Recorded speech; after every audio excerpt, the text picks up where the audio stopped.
The smell of French fries, sizzling patties, and fresh buns filled the McDonald's near Oak Ridge High School. It was a typical Friday night. The place was crowded with students, laughter echoing between the red and yellow walls, the sound of soda machines and trays clattering together mixing with the buzz of teenage chatter.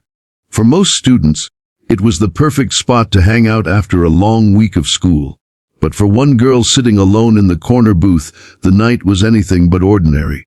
Her name was Emily Carter. She was new to Oak Ridge High, having just moved from another city after her father's job transfer. Emily wasn't the kind of girl who easily blended into a crowd.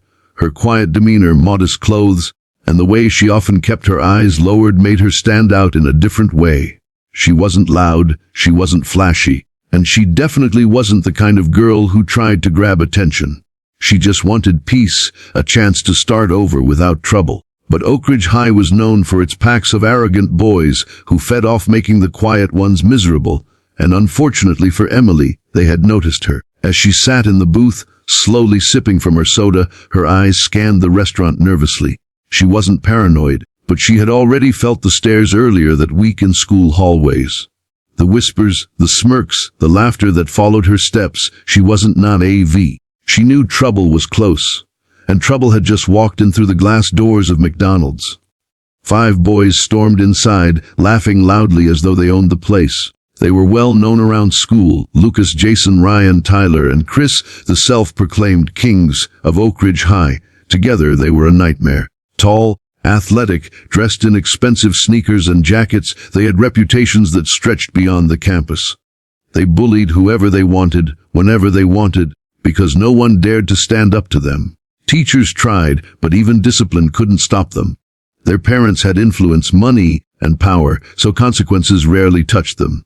When Lucas, the ringleader, spotted Emily in the booth, his lips curled into a grin. Well, he said, nudging Jason. Look who we have here, the little mute girl. Jason laughed. Man, she's always sitting alone. Probably doesn't even know how to talk. Chris added with a smirk, or maybe she's too good for anyone else. Look at her, thinking she's special. Emily's heart sank as they approached. She kept her head down, trying to appear invisible. She clutched her cup tighter, wishing desperately they would just order their food and leave her alone. But that wasn't who these boys were. They thrived on weakness, on silence, on fear. Lucas slammed his hand down on her table, making the soda spill slightly.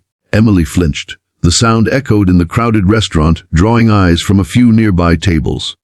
What's a little mouse like you doing here all alone? Lucas sneered, leaning down to her face. Didn't Mommy and Daddy teach you it's dangerous to sit by yourself? Emily said nothing. She bit her lip, staring at the tray, praying they would lose interest. But silence only fueled them. Jason grabbed her fries and shoved a handful into his mouth. Thanks for the snack, new girl, he said with his mouth full, laughing. Ryan and Tyler chuckled while Chris shook his head in mock pity. Maybe she's deaf, Ryan joked. Or maybe she's just too scared to speak. The group laughed, the noise spreading like wildfire. People were watching, but no one dared to step in. That was the thing about Oak Ridge. The 5 boys had created a climate of fear. Anyone who interfered would end up on their target list. Emily's hands trembled, but she remained quiet. She had promised herself when she came to this school that she would avoid trouble, that she wouldn't let her temper define her. Because inside Emily Carter was a secret no one knew, a secret she had kept buried for years. She wasn't as defenseless as she looked. But tonight, she was trying to stay in control. Lucas leaned closer. What's the matter, sweetheart? You don't like us sharing your food? Or maybe you're scared we'll break that pretty little face. His voice dripped with cruelty, loud enough for the restaurant to hear. Tyler suddenly reached across the table and tugged at her backpack. What do we have here? He pulled it toward him, unzipping it. Emily's eyes widened. Stop, she said, her voice low but firm for the first time. That single word caught them off guard. They hadn't expected her to speak. Oh, she does talk, Chris exclaimed dramatically, raising his eyebrows. And here I thought she was mute. Tyler dumped the contents of her bag onto the table. Books, pens, a small notebook, and a necklace that slipped out, clattering onto the tray. It was silver, delicate, with a small pendant shaped like a star. The moment Emily saw it, her chest tightened. Hey, check this out, Tyler said, picking up the necklace. Must be important. You look like you're about to cry." Emily's fists clenched under the table. That necklace was her mother's. The only thing she had left of her. The one piece she carried everywhere since her mother passed away 2 years ago. The boys had no idea what they had just touched. "Give it back," she said quietly, her voice sharper now. Lucas smirked.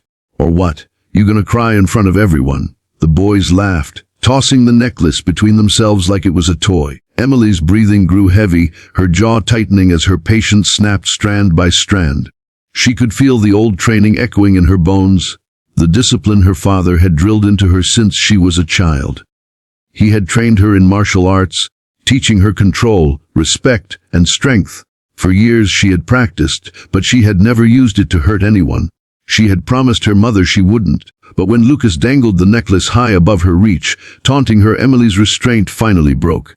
"Give it back," her voice thundered louder than anyone expected, silencing the laughter for a split second. Lucas raised an eyebrow. "Oh, so the little mouse's claws." And that's when it happened. With a sudden burst of speed, Emily rose from the booth. Her hand shot up, snatching the necklace from Lucas's grasp with a precision that stunned him. Before he could react, she twisted his wrist slightly. Not enough to break it, but enough to make him yelp in shock. The sound rang across the restaurant, and for the first time ever, the 5 boys looked unsettled. Jason lunged at her in anger, but Emily sidestepped smoothly, her body moving with trained agility. She extended her leg in a swift motion, tripping him. Jason fell hard, crashing into the side of another booth, fries and soda spilling everywhere. The restaurant gasped. Murmurs spread. Nobody had ever stood up to the boys like this. Ryan charged next, furious. Emily ducked his swing, pivoted, and landed a palm strike to his chest that sent him stumbling backward into a chair. The sound of the impact made several students cheer involuntarily. Chris and Tyler froze, exchanging uncertain glances. This wasn't going the way they planned. Lucas, clutching his wrist, shouted angrily. "Get her!" Tyler rushed in, but Emily blocked his grab, spun, and delivered a clean kick that knocked the tray from his hands and sent him crashing into the counter. The thud made even the cashier step back in shock. Chris hesitated, but his pride pushed him forward. He threw a punch, sloppy, wild, and desperate. Emily caught it, twisted his arm, and pushed him down to his knees with a technique so fast the crowd gasped again. Within moments, the 5 kings of Oak Ridge High were sprawled across the McDonald's floor, groaning in pain, completely humiliated. The restaurant was silent for a heartbeat, then erupted into whispers, gasps, and even laughter. Emily stood tall, breathing heavily, clutching her mother's necklace in her palm. Her eyes scanned the room. Everyone was staring at her, not as the quiet, weak new girl anymore, but as something entirely different. The humiliation the boys felt that night would spread like wildfire by Monday morning. What happened at McDonald's would not stay at McDonald's. By the time Emily walked into school again, the entire student body would know, and the whole school would be stunned. But this was only the beginning.